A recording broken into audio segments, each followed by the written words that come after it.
going on, Viking fans? Welcome to the Purple People Podcast. Can you believe it? Look down at that. 598 episodes. It's way too many. It is way too many. But we love you guys. And we thank you for listening to our nonsense. Fellas, how we doing? I'm doing all right. We were supposed to get about a foot of snow yesterday, and we got nothing. Well, we got all of it, Adam. Of course, then today it's like 47 outside, and like it already half of it melted. It's weird. It's bizarre. Yeah, I don't want to make you guys angry with the weather here in Virginia. So I hope that it gets warmer where you guys are. Question mark. I'm Ron Burgundy. No, it's not bad. It's chilly in the morning and hot outside here. So I guess that's spring. Also, within the last 2 weeks, I didn't know that we sprang forward. I got no notice of this. I wish that we would had some kind of like warning.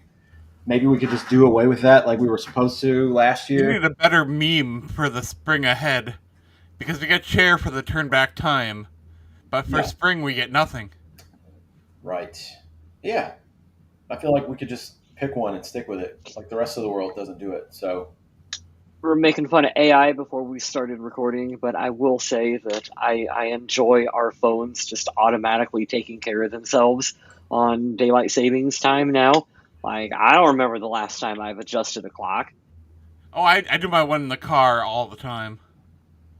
I like it. What's up, Sergio? MC Sports is here. Because I can't have the clock in my car being wrong. That just don't work for me. It bothers me too, Adam. I can do it in the house. I don't stare at in the house. I don't care. Like the microwave, I think it says like 3 o'clock right now. I don't care about that. Yeah, I'm not staring at the clock on the microwave. I have to constantly check while I'm driving, though. I get that. I'm with you on that. MC Sports is here. Sergio is here. What's up, fellas? This team is looking really good. My only concern is if JJ will be able to be the quarterback we want him to be. Well, we can start there. Don't give up on him. There will be growing pains. I think, and this is just like diving headfirst into the deep end, I think he's going to have a major reality check because he only lost one game in college.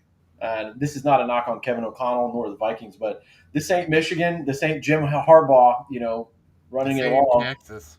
And this is not a team that's going to run the ball 40 times and you're only going to throw it 5. Like, I don't see that being it. I don't know. With Minnesota's running backs now, they might be able to. I like them, but I don't know if I trust them that much. And also, if J.J. McCarthy starts struggling, pull him and put Brett Rippon in there, and you're good to go. We've solved all the issues. Let's dive into it, guys. The Vikings made a choice this week. If you didn't hear and you've been living under a rock, there was Aaron Rodgers rumors so much around the major sport networks that they were actually heavily talking about this, not because of the Vikings, but because it's Aaron Rodgers. He is seemingly down to the Pittsburgh Steelers and the New York Giants. I don't know. I never once wanted to believe that he was even a viable option here. 5 years ago, I would have been ecstatic to invite him over and complete the Brett Favre legacy. But I mean, I do think it's something the Vikings had to discuss, though. Absolutely. I think there was a talk, but I was praying in my mind, like, please don't let this happen. It's just not – he's just a shell of himself. I told Adam this in the chat, and I'll say, what I said here is I see a guy who doesn't want to get hit, which is fine. Favre said that too, which is ironic how much he's turned into Brett Favre. Yeah. And because of his whole entire career, which is the most amazing thing about him, he's got great accuracy, he's very smart, all that, but his ability not to turn the ball over, that's the anti-Favre in him. I'm not going to force a turnover hardly ever. He's had many seasons where it's like 4 or 5 interceptions, right? It's funny, though, you hear the defenders being like, but Aaron Rodgers looked good towards the end of the season. Yeah. What was the Jets playing for? They had nothing on the line. He could just go out and sling it. Correct. And he had wide receivers at that point. He didn't have trash cans to be throwing to. That was something Jeremiah Searle said on the O-Line podcast, is that it's not like he was throwing to random guys. He had talent around him. He had, one 300-yard passing game last season? One? Yeah, I think so. I think you're right, Adam. And the games that did matter, he looked pretty bad and rough in the beginning. And part of that is the Favre quality he has of like, I don't want to come to training camp. Well, you got to get on. You got to get on board. That's such diva behavior, which I am vehemently against. But yeah, saying Like how Adrian Peterson skipped training camp almost every year. oh, fuck, man. It's you got to have that camaraderie there. Like, I get it. If you're 40, you're like, well, I've done this a bunch. Yeah, but football's not a game where you're just going to slide right in and be awesome. Like that rarely happens. And you see what happens when you try to do it consistently. Favre had the great year in '09, and then he looked like absolute doo-doo the next year. And the team. But your 21st season, you got to kind of be like, okay, this again. Oh, sure, I can empathize with it, but that's there the is risk a bit you of take. there is a bit of a difference, I think, anyway, between your Chad Greenways, your Jared Allens, and even you lump Brett Favre in on that too, coming to a new team of being like, all right, I'm going to skip out part of training camp because I've done my time. I've been with this organization for a long time, and Favre had been around the league long enough that like he earned that respect, and I guess you can say Aaron Rodgers has earned that respect to kind of maybe sit out of training camp as well too. The issue with Rodgers is that off the field, people have very strong opinions on him one way or another. Yep. And I think that the goodwill leeway that you have with Brett Favre, which I know that that's a statement that has not aged too well, but back in '09, that was a lot more valid thing that you could say, is that you don't have that as much with Aaron Rodgers. You have people who are going to be split on him no matter what, one way or another. And I don't think that that's good for a locker room. Like when Brett Favre came into this team in 2009, he was like, the team rallied behind him. There was no one in camp Sage Rosenfeld's, camp Tavares Jackson, like, we need them to be our starter. Like, it was, you rallied behind Brett Favre. And I don't think that if you brought Aaron Rodgers onto this team, you'd have people in his camp. You would eventually have people saying, hey, we need to switch to JJ McCarthy. And like, that's, you don't want that. You don't want that in your locker room. But all that quarterback talk that's been going on lately has been real interesting. Like the Sam Darnold report that Minnesota had an offer on the table for him, but it was less money than he wanted, and it was only 1 year. So he decided to go to Seattle, and that makes complete sense for me. I get it. Go get your big contract. Go get paid. Do your Sam Darnold thing.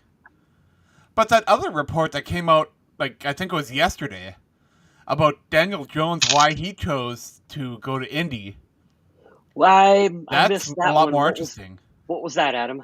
So apparently Minnesota had an offer on the table to Daniel Jones that was more money than he got in Indianapolis. But Daniel Jones didn't jump at it, and his indecision caused Minnesota to pull that offer right off the table when he didn't want to come here to Minnesota. You know what? We'll address the elephant in the room. I'm not saying that he couldn't beat JJ McCarthy out, but the risk of injury with Anthony Richardson and already the commitments in question, I think he knows he probably has a better chance to start there. Is it a better absolutely. team?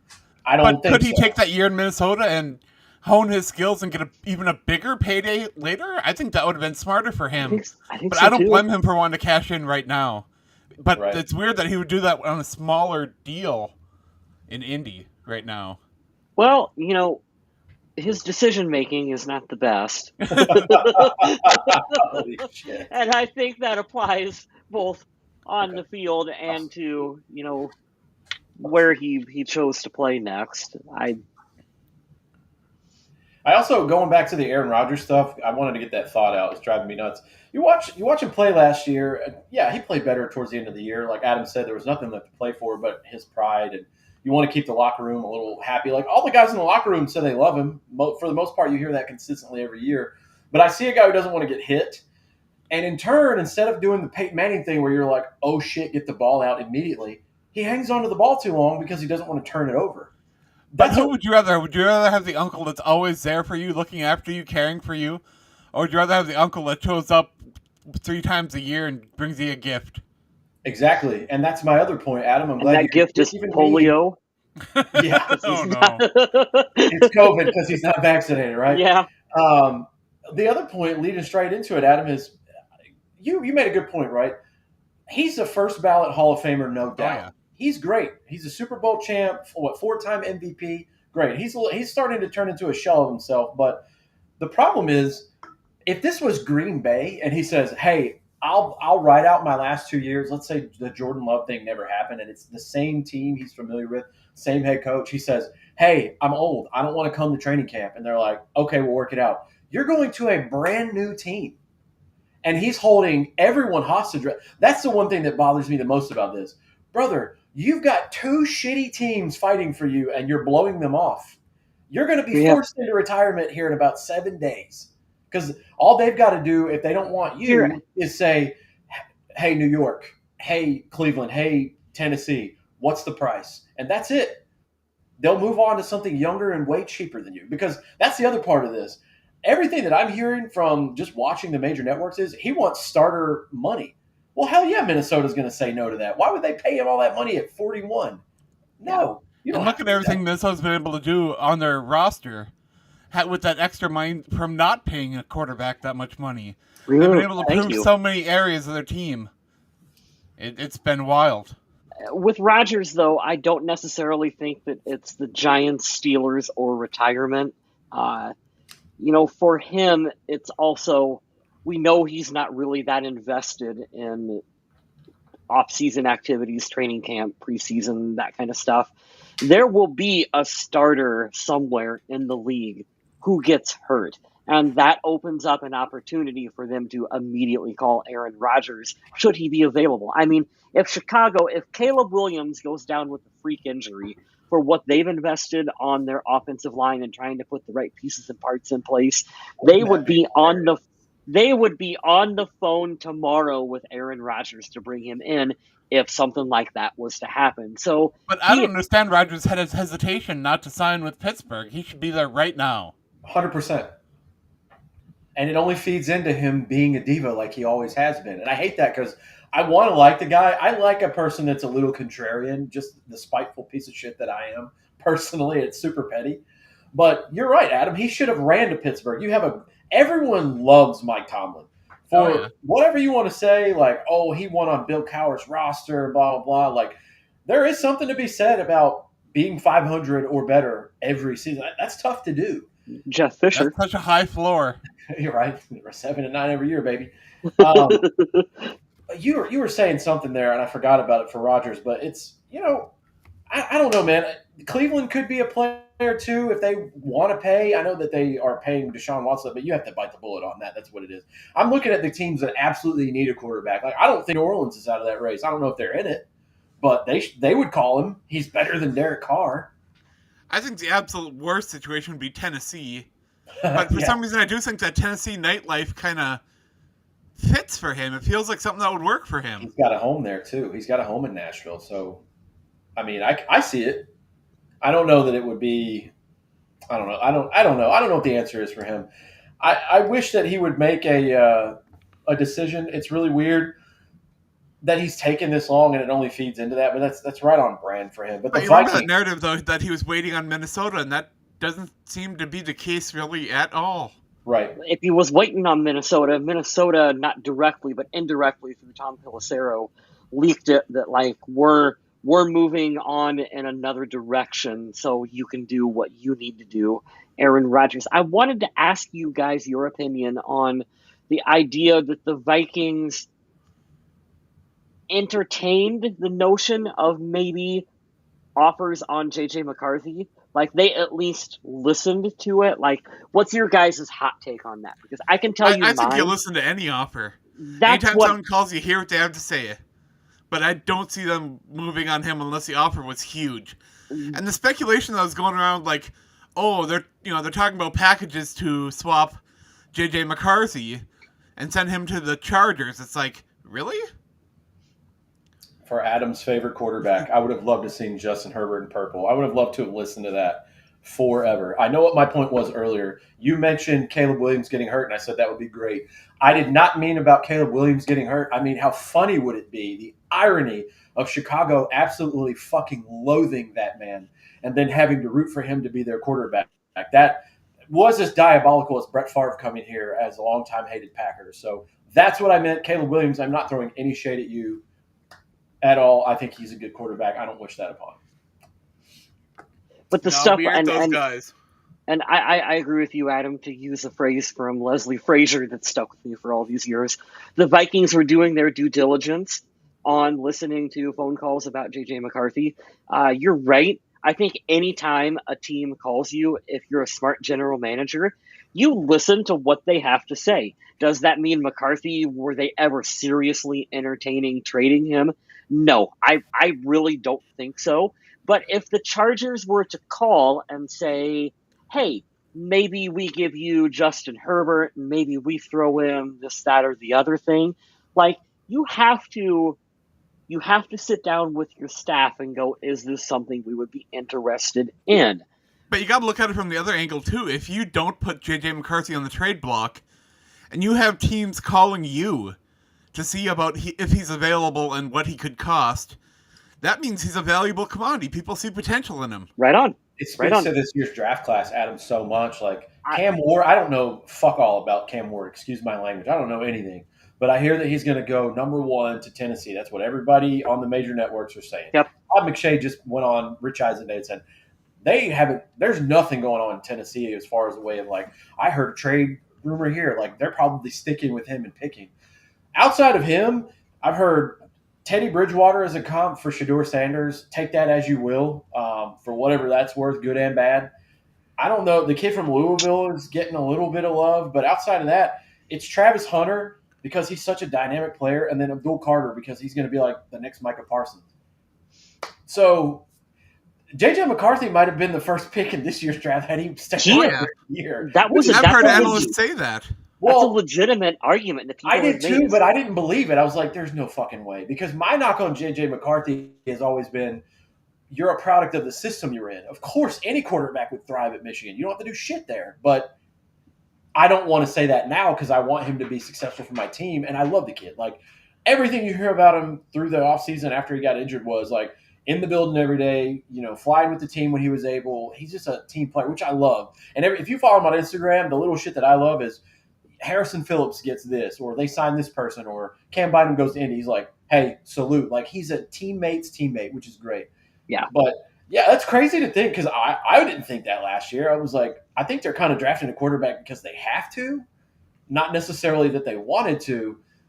Of course, I want him to be good. But because Denver tricked Minnesota into it. That's what happened. That's right, man. Sean Payton just playing chess. Everybody's playing checkers. What I love about J.J. McCarthy, from what little we've got to see of him, the way he handles himself, he seems like the kind of player, like you said, Smith, that teammates are going to gravitate towards. He's going to be that leader. He's going to be that guy that pulls the locker room together as a rallying point.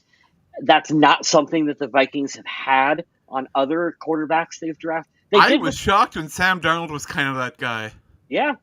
I would say they did with Teddy. I think the locker room did gravitate towards Teddy. You can argue whether or not the skill set was there necessarily, but like Ponder wasn't that guy. Tavares Jackson wasn't that guy. Like, those were not ones that the team really gravitated towards. McCarthy seems to have that, what do the kids call it, that it factor. He's got aura, bro. That aura, yeah. I'm ready for Fire Breather to come in here and start talking about J.J. McCarthy's aura for 30 minutes. Where are you at, dude? But yeah, you're right. You got to be loved by your teammates because that means you're invested. Like, that's something big that I look at. I'll tell you something that's weird, and it kind of is in the neighborhood of this today, but it just popped up. YouTube Shorts. It's like TikTok on YouTube, right? I don't know why I hit it today, but it was the coolest thing. It's J.J. Watt when he's an Arizona Cardinal, which is still weird years later to say. Like, why? Yeah, you almost forget about it. Right? But there's a wide receiver there, and I don't know if it's the one we're going to talk about later. I don't know. I'll have to look it up. That'd be hilarious if it was. But a wide receiver's there, short, looks like a slot guy, and he's down. He goes, what's wrong? He goes, I dropped the ball. He goes, did it hit your hands? He goes, yeah. He goes, yeah, that's kind of your job description. He's like, it's fine. It's Wednesday. It's not Sunday. Stay after practice, catch this many balls, and do better. The kid was still beating him up. He goes, listen, I got knocked on my ass. I couldn't tell you how many times. You got to do it. And you think about that whole thing of him big brothering this young player is like, dude, that's invaluable right there. Like, I've seen that exact clip, and yeah, it's you're amazing, right. dude. It gives me goosebumps. you always hear that guys are like a locker room leader, a leader on the field. Your JJ Watts, your Chad Greenways, and like that is exactly what that means to be that kind of a leader of And your that's not his teammates. position. That's not his side of the ball. That's not any responsibility of his. Yeah. That's just him doing what he thinks is right, and that's fantastic. And some guys don't have that. Right. Like that's not something you coach up. I'm gonna knock Kirk Cousins a little bit.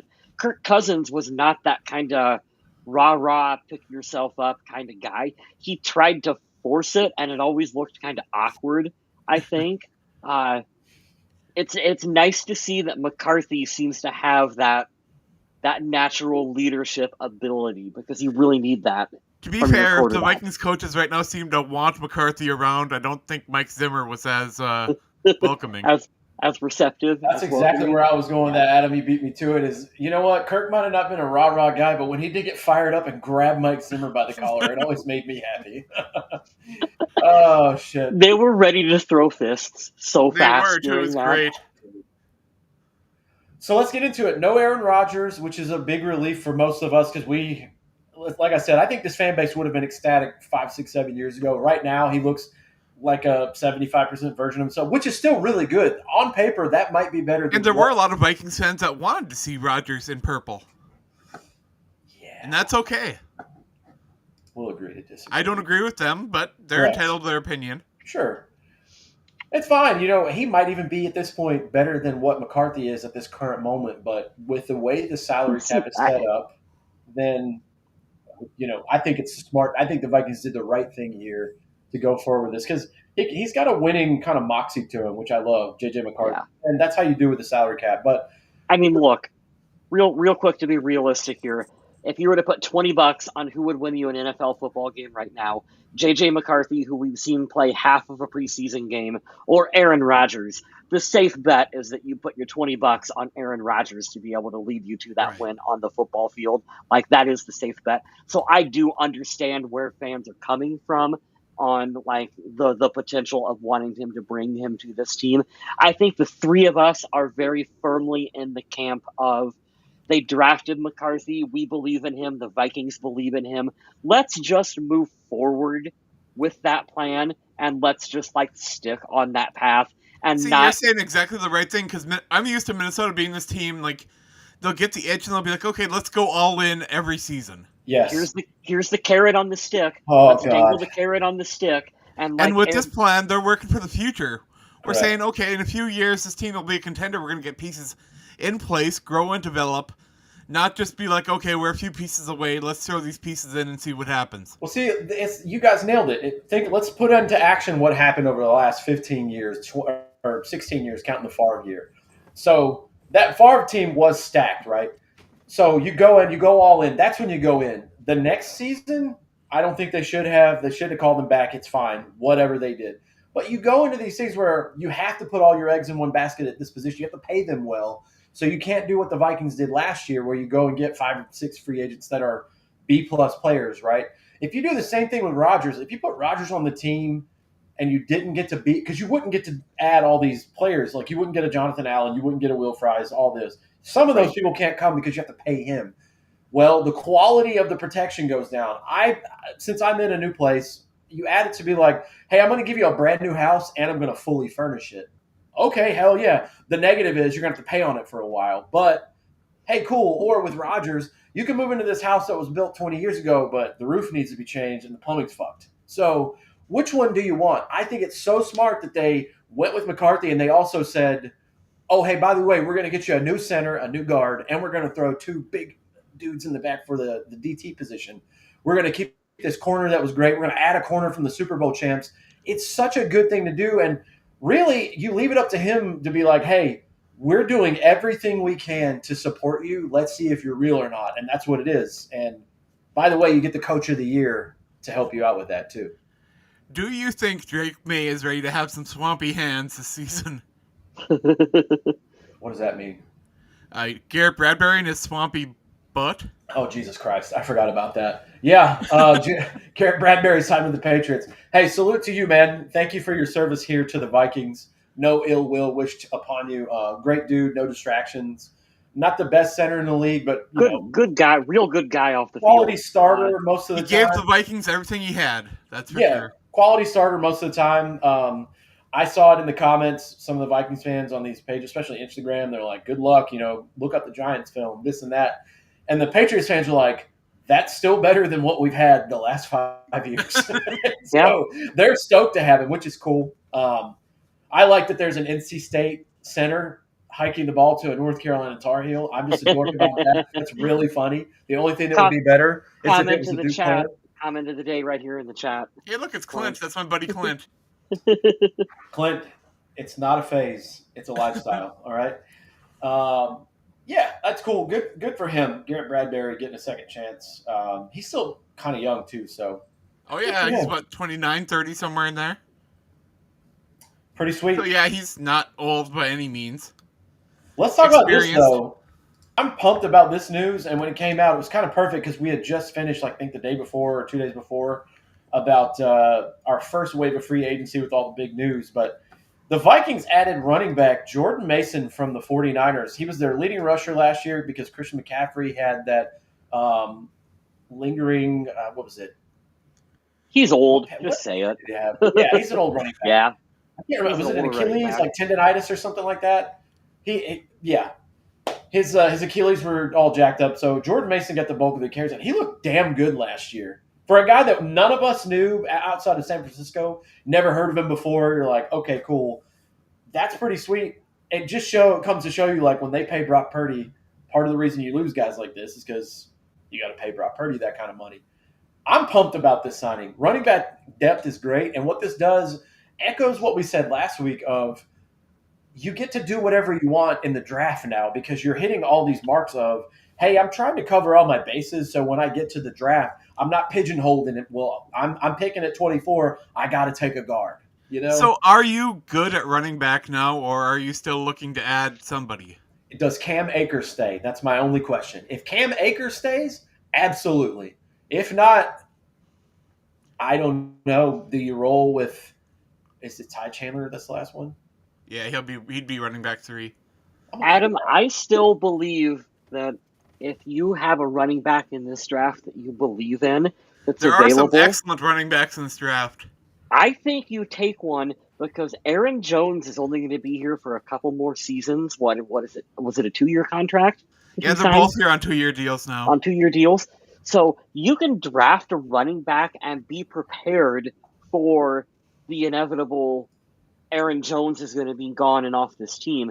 It's a good position to kind of stack and have depth on because there's let's be honest, Minnesota was lucky that Jones was able to play the entire season last year.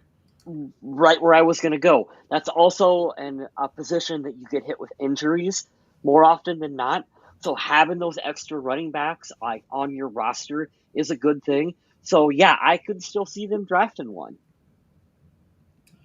I think the Vikings are a viable trade candidate out of the first round with only 4 picks. We talked about it last week. 100%.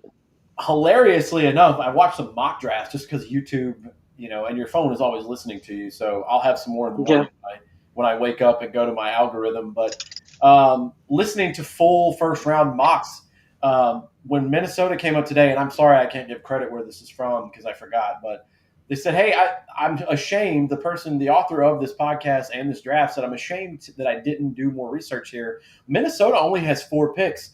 What if Kansas City, Philly, anybody above them comes knocking? They're going to trade back. What if you get to that 30, 31, 32 range and then another team calls you and says, I need to come up and get this player for the 5th round option? Minnesota could have started the night off with 4 and ended up with like 7 or 8. If I were them, I would do that. And I am hoping and praying that's what happens. Because if you land at 30, or let's say the 30th pick, I don't know who that is, Detroit or Washington, cool. You go there and you say, okay, well, let me get right back into the first of the second, which is an extension of the first round. Because there's always some players, no matter what year it is, where you're like, that dude could have went in the first round easily. Like Dalvin Cook was a prime example. He was a second round pick. He could have went in the first. So you want that Spielman wide net, huh? I just think if you have more chances to swing, you have more chances to hit. I would rather have like a sniper than a Tommy gun, No, I would love that, but thus far, Kwesi is not that. I'm kind of Browns in the haven't had the middle. opportunity to see what he can really do yet. I'm kind of in After the 3 middle years, on. you don't know what he can do. I think that's a I fair don't. sample size. Especially since that first year, he pretty much had none of his own notes. I'm excited to see what he can do this year. I'm still mad at him for trading within the division and giving them players on that team. That trade down and then seeing is the one that gets me. Yeah, that was. Don't trade with your division rival, and definitely don't get a player that's going to be off your team in 3 years. That's why I shit on him about the draft. Especially when a better player at the position you were going to draft is on the board. Kyle Hamilton. Yep. Yeah, that one's gonna be rough to get from. That hurts. But you know what, Adam? To go back to your side, my brain always does this. I can argue with you one way, and then immediately my brain tries to find the other. If he nails it with JJ McCarthy, none of this shit matters. And I'm not giving up on Dallas Turner by any means. I think he's a good God, player. no. Mekhi Blackman, we're going to see more of him this year, so I'm not ready to throw in the towel. There's a lot of question marks around some of the players that he's drafted, but I think everyone is way too focused on the misses rather than the potential of what could be really good players that he has brought in. Yeah, I agree. Good, Andrew. I agree with Andrew right here on the chat. Like, if you trade out of the first, like, give me 2 2s and a third, or that whatever. I don't really need the 6th or the 7th round. I don't know if I'd want the picks in this draft. I would probably trade them for the next draft. Yeah, I was going to say, if you get 2 2s, you'll get one this year and next year. And that's a good thing. You can call a team and say, hey, I just got another 2nd-round pick for next year. I'd like to forward that now. Would you like to do that? Sure, because I'm sure some teams that feel the same way, Adam. They're like, I'm not really in love with anybody here. Next year will be better. So, yeah, we'll take it. And to your point again, How much? Further that, don't forget he did draft Jordan Addison too. I mean, yeah, he's pretty good. How much do you guys think that, like, the Vikings or any NFL team factors in that, like, we forget sometimes they're scouting more than just this year's draft class? Like, they're scouting players for next year and the following year and the following year. I'm sure it happens all the time when they're watching tape on some player and some other guy jumps out when they're watching and being like, hey, keep an eye on that guy. How much, though, do you think that does factor into, okay, we're to trade back in this year's draft, but we'll take a pick next year because maybe there's some mid-round running back that we're looking for that's going to be in next year's draft? Like, I wonder if that factors into it. I don't think it would be a specific player, but I get what you're saying. Yeah, absolutely. I do think that's something that really good scouts and GMs would do, is look that far ahead. I think a lot of teams might be really nearsighted and look at just the draft coming up and making sure to maximize that draft. But if you're going to be successful long term, you got to have that big picture in your head and on your team. I think it too, Kyle, to your point, it's not a question of like, is it finite, yes or no? I think it's just what percentage. There's always a percentage where they're like, man, I don't really love it. Like, take the Eagles, for example, going into last year and going into that before they had to get rid of some players this year, right? They just wait for kick-ass players to fall in their lap because they've been murdering the draft and free agency the last 3 years. So when you go into it, you say, like, we don't have to do shit, really. We'll just see who's there, because if I really want someone, I've got players I can trade, or I've got picks I can trade, or I'll just let a great player fall to me. Think about some of the best draft days in recent history. When Houston got their quarterback in the first round, then traded back up and got that big defensive lineman, Will Anderson. Yep. I mean, they killed the draft by targeting players, sniping them, and giving up what they needed to get for what they wanted. And that was amazing for them.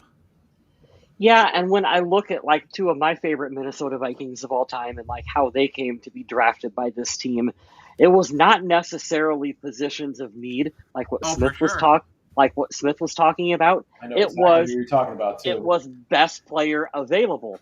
Randy Moss falls to the Minnesota Vikings. Minnesota didn't need him. You got Chris Carter. You don't need Randy Moss, but you draft him anyway because he's best player available. Adrian Peterson. Chester Taylor was a 1,000-yard running back. You didn't need Adrian Peterson, but best player available. You draft him anyway. That is what Brady Quinn at that point.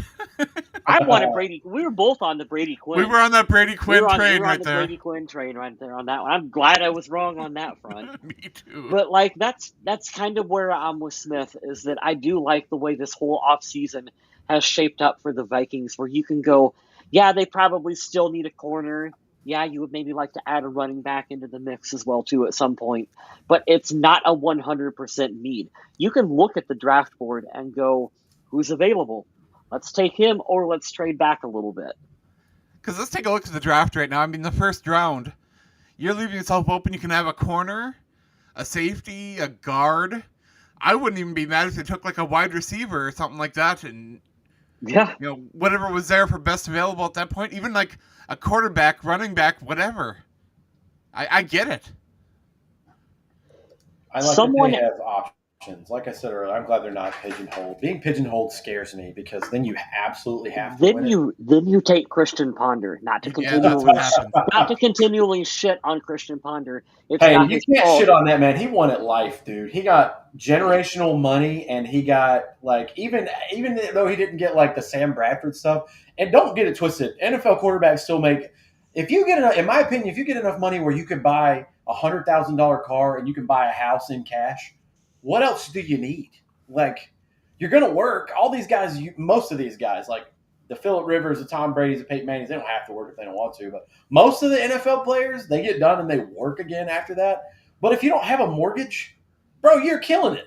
And you got to marry Samantha Steele, get out of here. We can shit on Christian Ponder all we want. He could be like, and let's be honest, even if you make the NFL, you're one of the best people in the world at what you do.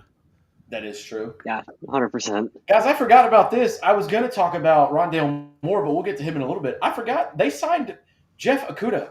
I wanted him so badly in 2020. I'm glad that didn't go because we got Justin Jefferson. But yeah, a number 3 overall or number 4 overall corner. He has not played up to expectations whatsoever thus far in his career. But now, when I'm reading this from the Twin Cities Pioneer Press, this is their current cornerback room. Byron Murphy Jr., Isaiah Rodgers, Mekhi Blackman, Dwight McGlothern, and now Jeff Okudah. I love that. It doesn't scream like all pros everywhere, but that is quality depth and different ranges and different types of players. I like that so much, and we were worried about this 2 weeks ago. I still would love to see another corner be brought in. I mean, one with experience, like you could maybe pencil in as a starter. Because I know right now they probably have Byron Murphy inked in as one of those starters, and he should be for what he's getting paid, and the season he had last year. But right now I am worried about that spot opposite him, just like I'm a little worried about the spot opposite Harrison Smith at safety. Right. I did like that contract, too. I read about it today with Byron Murphy. It's incentive-laden. I love that they do that for these players, especially one that's like hitting their prime or in their prime currently. I know if he makes an All-Pro, he gets this amount, Pro Bowl, a second-team All-Pro, Pro Bowl, number of interceptions, et cetera, et cetera. So motivate the player to go out and repeat the season that they had. That's pretty sweet.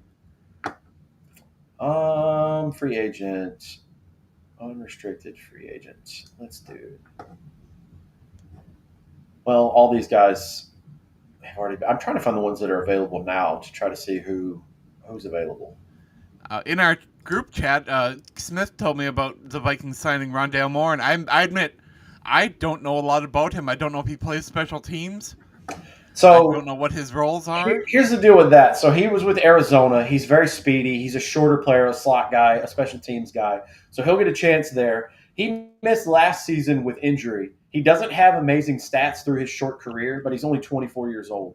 He's played 39 games, 135 catches over those couple seasons, 1,201 yards and 3 touchdowns. What I like is you sign him to play one kind of position. I don't need him to take reps away from Jefferson and Jordan Addison. But if you want to duke it out with Jalen Naylor and whomever else is there in the wide receiver room right on. for 3 or 4, that's exactly what it is. And here's the best part. Jefferson can do whatever he wants because he's the best in the NFL, right? Addison, we know what his skill set is. He'll do that. I need a guy in space where if our creative coach of the year can come up with like, hey, man, we're going to do these little bunch formations and I'm going to get you 5 or 6 yards of freedom.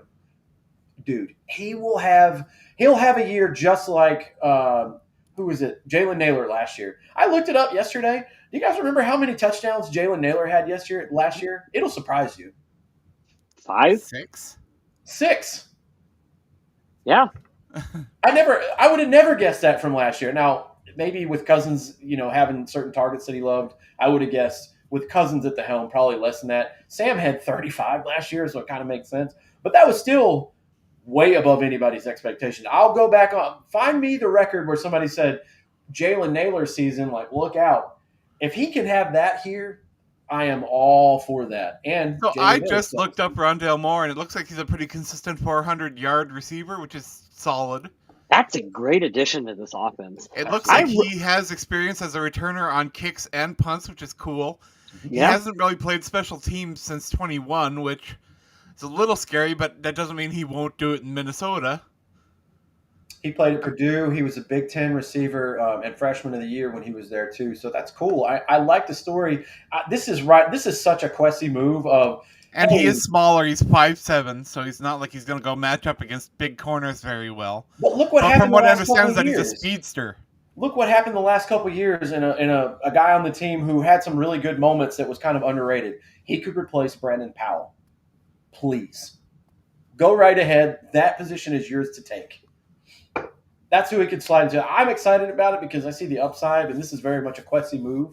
But I like that if he can stay healthy, hey, dude, there's going to be spots for you here. Because right now we do have a roster right now where Minnesota is looking for that wide receiver 3, 4, 5 to work in whatever you need to be. Because let's be honest, Minnesota's very top heavy. You can't get much heavier than Justin Jefferson, and Jordan Addison's coming off a great season. But past that, what is there? I really wanted Cooper Kupp in Minnesota. I thought the fit would have been really nice for him. That didn't end up working out. There was mutual interest supposedly, but he ended up signing with, I believe, was it the Chargers or the Rams? I don't remember which. Who? I wanted to say Seahawks. Cooper Kupp. No, he went to the Seahawks. Yeah, Sorry, I was thinking of Devontae Adams. Devontae Adams went to the Rams, right? Yeah. Yep.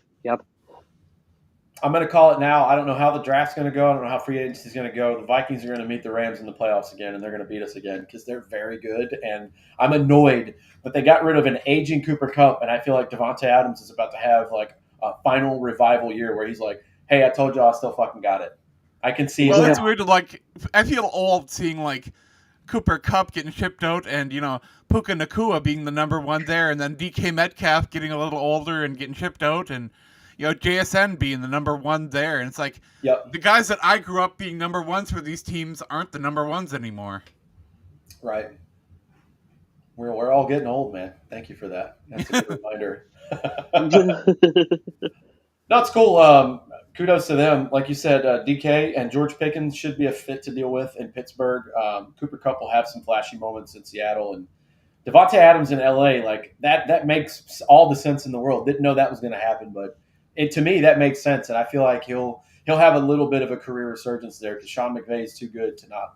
As far as I know, Jordan Addison has not been handed down any suspension from the league, and the team said they were going to wait for the league to make some sort of opinion on that. So, as of right now, there's nothing going on with Addison, but there might be. You never know. That'd be wild if nothing comes of that. That would be insane. Well, the league will wait until preseason game number 4 to suspend him, just to fuck the Vikings as much as possible. We are old. There isn't 4 preseason games anymore, is there? I forgot. Oh, that's right, dude. So how do you guys feel with the Packers wanting to push through that rule to ban the tush push? I'm 50-50 on it, man. Like, if you're really good at something, find a way to stop it. But also, like, I'm kind of sick of it because we can't do it well. And then the Lions pushed through that proposed rule change. I love that for playoff seeding. God, I love that. So Adam's talking about the Lions doing what I said on the show that should have happened. The Vikings should not have been a road team last year, winning 14 games. I could give a shit less what division you're in. The Carolina Panthers for years were hosting playoff games at 7-9, and that's bullshit. The whole reason, in my opinion, come at me if you want, crucify me for this, but I find it hard for you to prove something better and smarter than this. The whole reason you play any kind of sport as a team or individual is to win. Well, if I win more than you, I should have more currency when it comes to this or that. Well, win your division. Well, you play a bunch of fuck-ass teams who suck, and I play 2 teams that are going to the playoffs. I'm sorry, the other teams in your division don't know how to draft, and mine are really good at coaching and drafting. But I do feel like the divisions need to mean something, and if you have the 4 division winners and 3 wild cards, you solidify those 7 teams, and then you list them based on their record. I think that's the way it should be. Explain that again. Maybe I'm dumb and didn't hear that The right. 4 division winners, Sure. and then 3 wild cards, and those are your 7 playoff teams. Right. In the conference. Like they have it right now. And then you list them by record, not by the division winner. Yeah, exactly. Whoever wins the most gets the 1 seed and so on and so forth down. The Vikings would have been the 2 seed last year or at the 3. And they would have hosted the game. Like, I don't understand that. I love that they're pushing for this because it makes sense. And to come from a player that I don't really like when he plays because he's very good and he kind of talks shit sometimes. Amon-Ra St. Brown defended the Vikings about this. They were like, yeah, they should definitely get to host a game. They won 14 games. So I get it. I'm with it. I understand the notion, what you're saying, Adam, like the division should mean something, but when it comes down to it, I don't care about the nostalgia or anything like that. Like, you're supposed to win games. That's point blank. That's the end of the day. Like, I just don't want to see a division winner not be in the playoff picture. Correct. That's what I don't want to happen. Correct. I see that. I can understand that. Yeah. So that could be it. If they find a way to do that, like you said, division winners all go, but once everybody's in, here's why it will never. Here is why it will never pass. And I just happen to be wearing a 2017 Division Champs T-shirt right now, and it fits in perfect to what I'm about to say. There is so much marketing in the NFL. There is so much merchandise that gets sold based on winning your division, and any possible change that the business of the NFL will do that will hurt winning your division, they're not going to vote for it. They will never vote for the possibility of me not buying a division like T-shirt. Andrew is saying exactly what you're saying. Yeah, like they're not going to do it. Also, I think that like the shitty teams out there are going to say we're never going to vote for that because we're bad all the time on the off chance that we win our division once every 15 years. Like Jacksonville. Like I don't care if we have a shit record. We want that home playoff. Well, here's the thing, Kyle. This goes right into what you want to change. Fire away with your proposal, which I vehemently disagree with, and we can talk about it. Top 10 picks, top 15 picks in the draft. Fuck it, the whole first round. I don't care. Let's do chaos. I don't care. No, you give me the NBA lottery system where we're just like, hey, random. We're going to make it random because I am tired of really good quarterbacks going to shit teams and then we just ruin them within 3 years and like you're fucking done. Like we've ruined your career now. Like see, I don't think the NFL has had that major problem with tanking yet. Or at least I haven't seen it too bad in my, history as a watcher. No, definitely do that with how physical the game is. To ask guys to throw games, they would be like, "Go fuck yourself! I'm not doing that." Right. And not only that whole like, and how short the season is. Yeah, well, not only that, how much of an alpha the whole locker room is, but most of these guys aren't Brady and Rodgers and Manning. Like most of these dudes play for 2 or 3 years and they're done. They're like, hey, I got to go out and make plays so I can continue to make this huge money. Right. Because this is the only chance I'm ever going to get to do it. So that's the whole thing. Like, I always love when people are like, tank for Tua. I'm like, go tell a locker room of 53 fucking animals that and see how quickly you change your tone.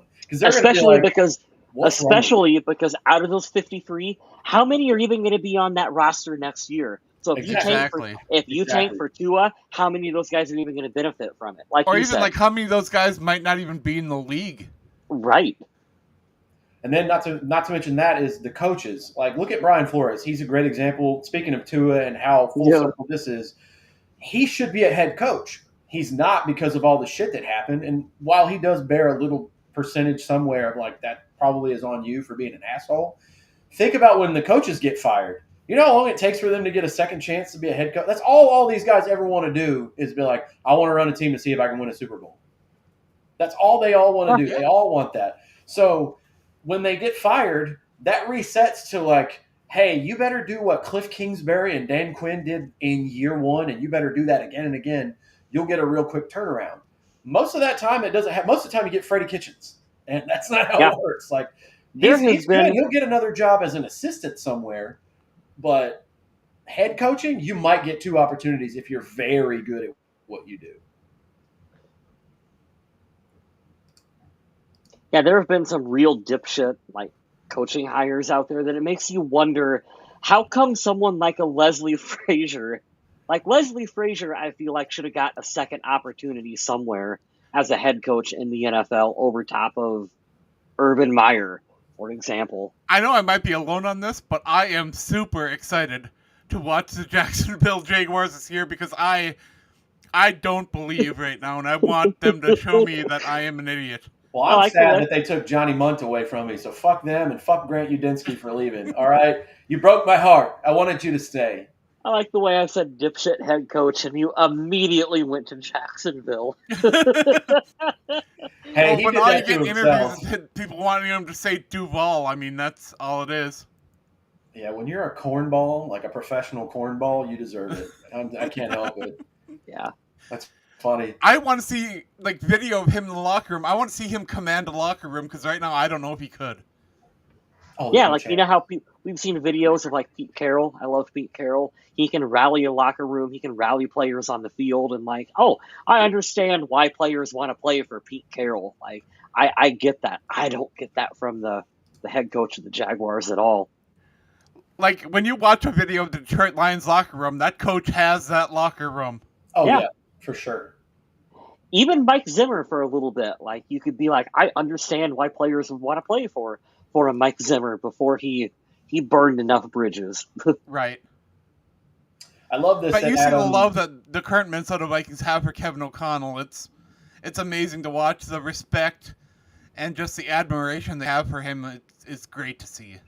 I've seen an argument online, speaking of Kevin O'Connell, that is he too nice? Like, were the Vikings too nice to Aaron Rodgers to drag this out as long as they did before they told him, no, we're not interested?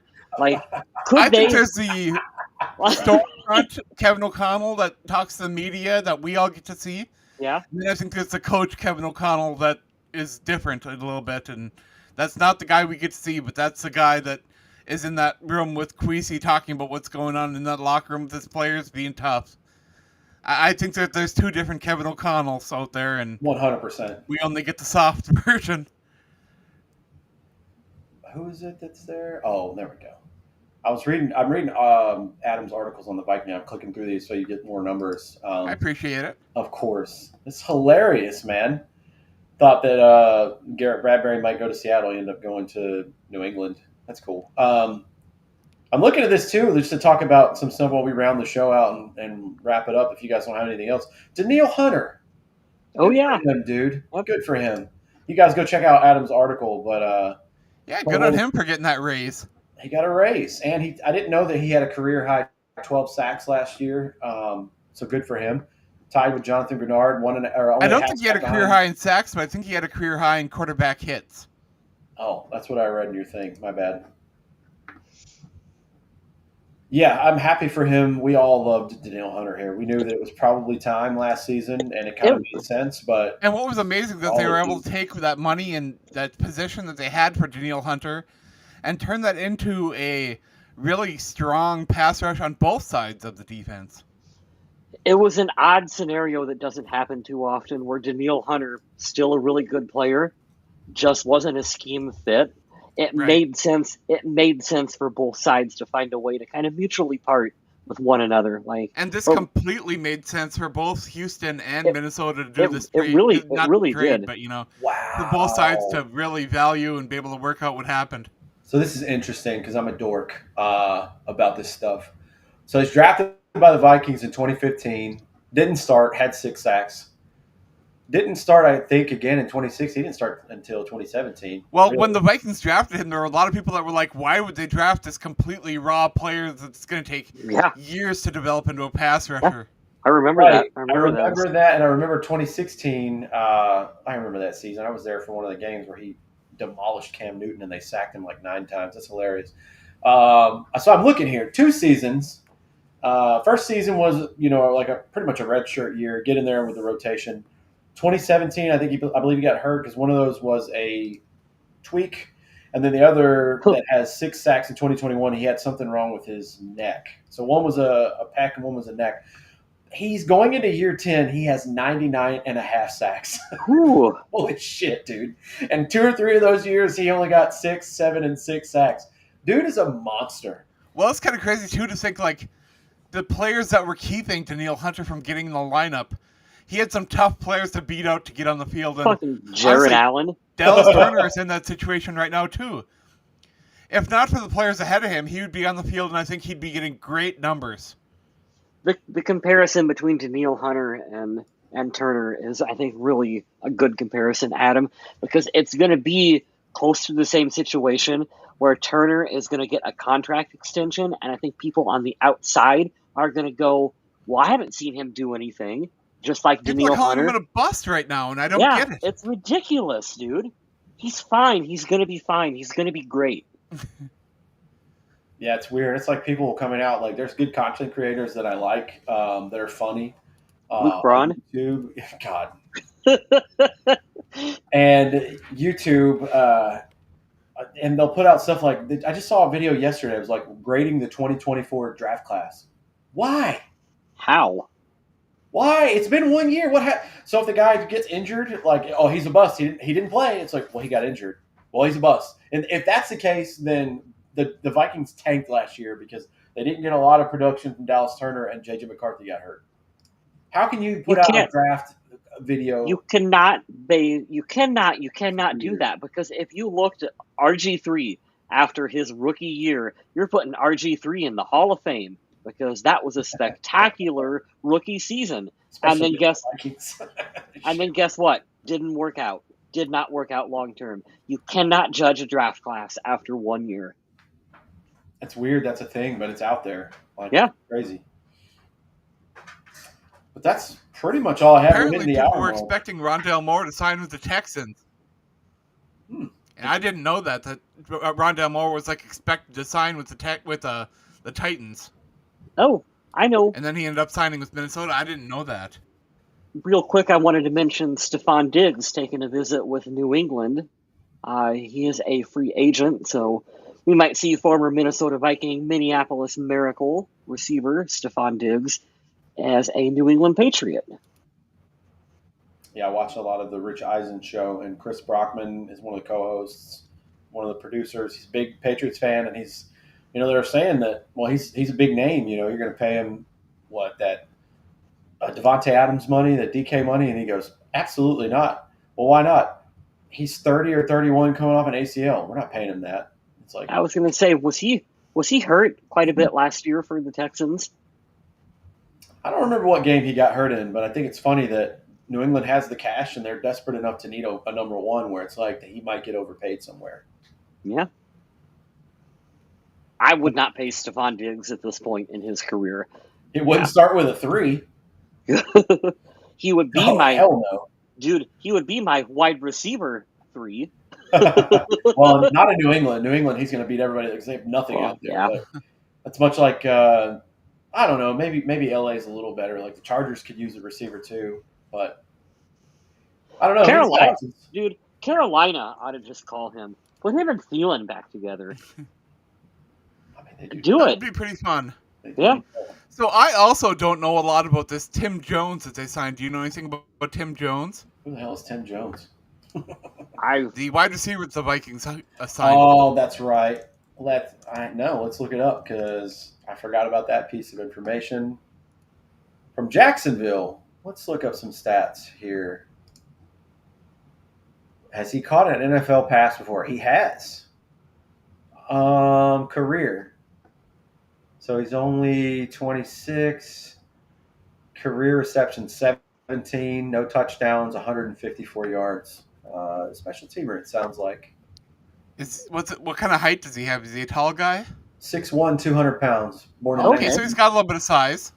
Born in 1998. So, yeah, he'll be 27 this year. Yeah, okay. I'll take that. He plays some special teams. He'll fight it out for 4th or 5th. What's new, pussycat? Indeed. That's hilarious. I think that's it, boys. We're hitting 1 hour as we speak. Are we gonna end on Tom Jones? Be Well, let's excited. finish off by talking about. Do you guys all think that Minnesota is going to sign a veteran quarterback before the start of the season here? Or I'm before the mad they start of didn't the go training after camp? Taylor Heineke. They should have, but you know what? That I think the move right now should be for Aiden O'Connell. I don't know how you do that, but that's not my job to figure out. So Aiden O'Connell would be a great backup. I've Gardner been hearing a lot of Minshew. people rallying for Jameis. Dude, sign me the fuck up for some Jameis Winston soundbite. I don't give a shit what he brings to the locker room at all, other than he's fun and awesome. And God, I would love to see him in purple acting a fucking idiot. That would make my day so much better. Jameis, Gardner Minshew, Aiden O'Connell, any one of those three, like I would love that. I would absolutely love it. How about you, Wes? What do you want to see? They have to. They have to bring in a veteran quarterback. Like, I love JJ McCarthy, but you've got to go after a Joe Flacco or someone out there who's that veteran presence to bring into the locker room to be, to help mentor him. Not that I think he needs to be mentored, but like So, what you is more need to important at have this that. point? Is it the mentor or is it having a high ceiling backup? I think having the mentor, like the Joe Flacco mentorship rule, is more important to me. Because there's kind of that balance, because you never know. Like, sure, JJ McCarthy's going to start the season, but will he be able to play a lot of games, or will he be ready to start right away? It sounds like his recovery has got him on track to start the season, Yep. which is great. Right. But you do kind of want to have that quarterback that can step in if needed. Flacco, Andrew says, yeah, I don't either one. Like I let the coaches do what the coaches do. I don't care either way.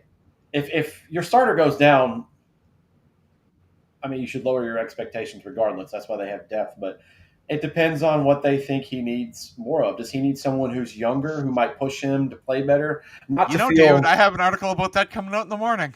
Oh, that's funny as shit. I wouldn't hate it, David. I really wouldn't hate it. I would hate it. I don't want it, and I kid him out. Depending on the cost, we'll see. Mm-mm. If I Atlanta, will slam the table. I will slam my fist through the table. We saw that. We know what it is. He's older. He just had an Achilles burst a year and a half ago. I'm good. We got that T-shirt. We know what that but is. if you're bringing Kirk back, and if Atlanta is paying a part of his salary to come be our backup, I'm okay with that. The reason why I'm okay with that is because the Vikings have kind of fucked themselves in this quarterback position right now, other than McCarthy. Like they you'd need to have someone back there. But see, the problem that I have in that situation is that I wouldn't want Kirk there, because if JJ McCarthy makes those mistakes that a young quarterback is going to make, the fan base, everybody's going to be crying for Kirk to start because he's got that experience. Do you think? Well, not only that, I think he's probably better than JJ at this point. Even though he's slower, dude, he's accurate as shit, and he knows the system.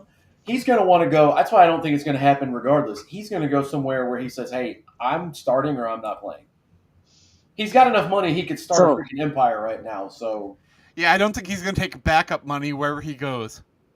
Not even backup money. It's like, hey, I'm 37. I got 2 or 3 good years left. You need a quarterback. What's up? Like, Cleveland would love to have him. He's got a relationship with Kevin Stefanski of some sort. I still can't believe that Atlanta held on to him and paid him that bonus by having him on the roster at that date. Yeah, it goes to $10 million next year. That's guaranteed. Like they are the century. They are banking on someone getting hurt and being able to do the Sam Bradford to Minnesota trade, where someone is going to be like, we will overpay to give you a draft pick for Kirk Cousins. And they're going to have to get Kirk to agree to that. That's a wild part. Well, yeah, you say that, Adam, but he wants out of there is what I've been hearing on all these major networks is like, I think he'll do that, and he's going to get paid regardless because his contract is guaranteed. It just matters who's going to pick up the tab. Right. But like you said, why would he come here when he could start in New York or start in Pittsburgh or start in Cleveland? He's going to want to start somewhere. I think that's what he wants to prove, and that's why I don't want him here. I don't know if starting is as important as getting that starting money and securing his future, his child's future, and all that. I think he'd take a big payday to be a backup if that was the right role at the time, but I don't think being a starting quarterback is his top priority anymore. You don't think so? I don't think so. Because his I money's mean, don't get me guaranteed. wrong, I think he would want to. I think he has that fire. But I also think he's smart enough to know that taking the money and being that backup competitive guy might not be a terrible thing at this point in his career. It's just the money for me. Like he had a fully guaranteed contract. That money's not going anywhere. It just depends who's going to pay for it. So, But when you can double dip, I mean, why not? no, Right. of course, I'm not saying that. I'm just, hey, I'm going to get paid regardless. Like, you three need a quarterback, and you're asking me to be the backup. Well, these three here will let me play because I still want to play. Because the thing for him and most of these guys is he didn't play very well. He played like shit last year. Most of the games. He was bad. And I love that he went to Philly and won in overtime. I watched that game. It was crazy. But he got benched at the end of the year because he was playing terrible. I don't think he wants to go out like that. Much like Rodgers. Rodgers doesn't want to go out with a 5-win Jets team. Like, he wants to go out and sling it one more time. So where do you get the best chance to do that? Well, a team that's going to let me have, the driver's seat there. But it's bad. None of these options for him are good. Cleveland's not good. The Giants are awful. Pittsburgh makes the most sense, but I feel like Pittsburgh is waiting for Aaron Rodgers. I'd be calling Atlanta and be like, what do you want for Cousins? And Tennessee might be the worst fit for him that there is. I don't have anybody. They suck. It's not a good situation at all. Andrew with the comment of the day. If we paid 25 last year, they can pay us 25 for this year. Oh, that's fucking hilarious. My goodness. Yeah. Good, bad, or indifferent. That man has the agent of the century. I'll give him that. I thought I read some crazy stat that said that Kirk Cousins made as much money in his career as what Tom Brady did. This is correct. He made more. He made more money than Tom Brady. So, dude could take a pay cut and be a backup somewhere. Like He has one. Think about what you just said, Kyle. Tom Brady went to 10 Super Bowls. He played in 10 Super Bowls. Kirk Cousins has one playoff win. And he got paid. You guys thought I was joking. I almost wasn't joking when I said the best thing Kirk Cousins did for the Minnesota Vikings was the fucking comp pick that he got for us for leaving the team.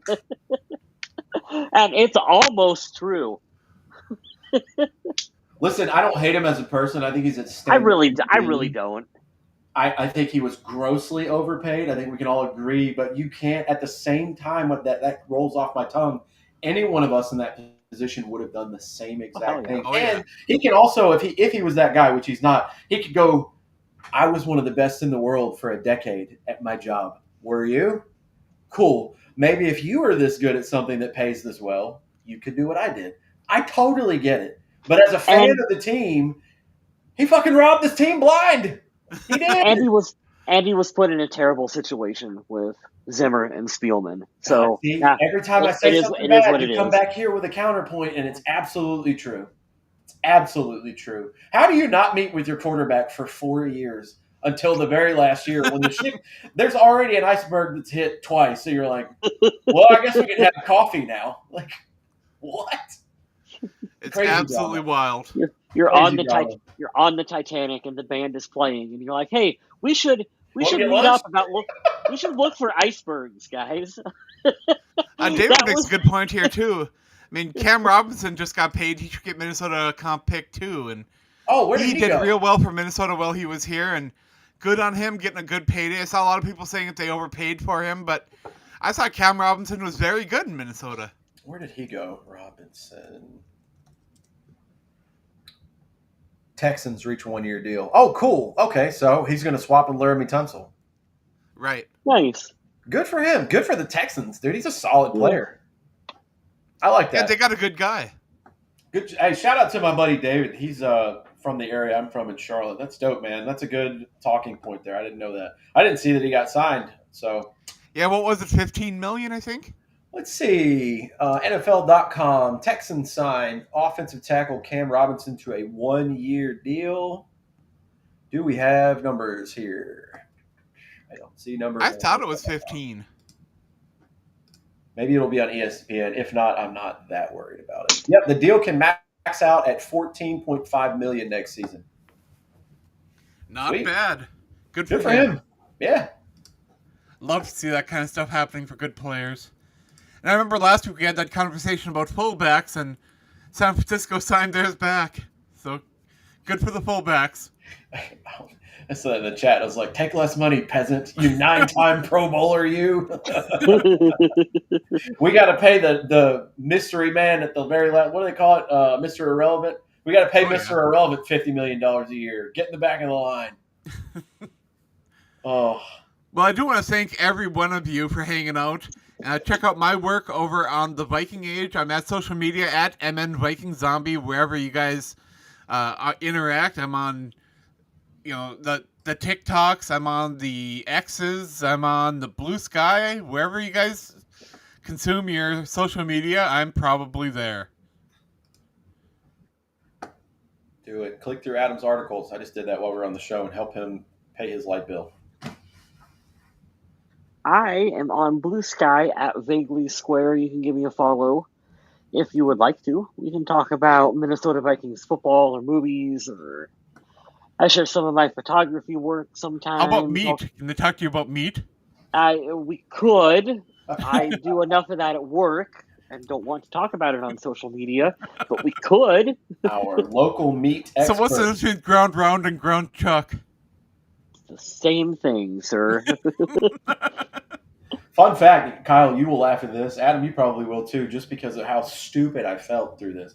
Please, everyone take a moment to laugh at my stupidity.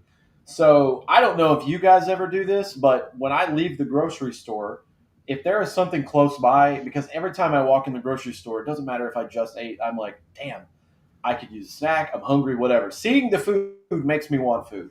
So there's a Subway at this local food line down the road. So I went to get a sub yesterday, ate the sub when I got home, went to bed, and at 10:30 I realized 3 pounds of chicken thighs, 2 pounds of ground beef, and burgers that I was going to make were left in the car since 6 p.m. Oh, boy. I was furious this morning. I was so mad last night at like 11. I was like, well, they're packaged and they're in a bag. They're not going to leak. I'll get them in the morning. So I went back today, and the lady goes, did I see you yesterday? I was like, I don't want to talk about it. She goes, what happened? I was like, I don't want to tell you, but I'm going to tell you. So remember your stuff in the car. You know what this reminds me of? That episode of The Simpsons where they're chasing that pig in the river. It's still good. It's still good. My dog knows every time when we're about to be done. That's so funny. He always hops off the couch. So do we got any updates from you, Smith? Nope. I downsized my social media. You can follow me at NCDogDude on Instagram. Otherwise, I'm not looking at or answering anything. I am such a bait for negativity on the internet. I completely deleted my Twitter. I took TikTok and Facebook off my phone. Social media is pretty brutal right now. I'm tired of it, man. Even with the stuff, I don't even get into politics on there, but even with the sports stuff, I find myself going in to correct people, and I'm like, don't be a negative piece of crap. Just people have opinions and they're dumb. Just let them be dumb. So I just took it away. I like Instagram, but truthfully, if I could get to the point where I don't have anything, I'll be happy. I just want to look at the pretty pictures. I like the pretty pictures, and if you want to get a hold of me, you can text me. That's it. So do you follow Sydney Sweeney on there? I do not. Oh, boy. Mm-mm. But you know who you should follow everywhere is the Purple People Podcast. Please like, follow, subscribe, comment, review, whatever you can do to keep this podcast going. I know we're almost 600 episodes strong, but we could always use help because it's a never-ending process here. And we will be back next week. I don't know how much more Vikings news we're going to have, but there should be something going on.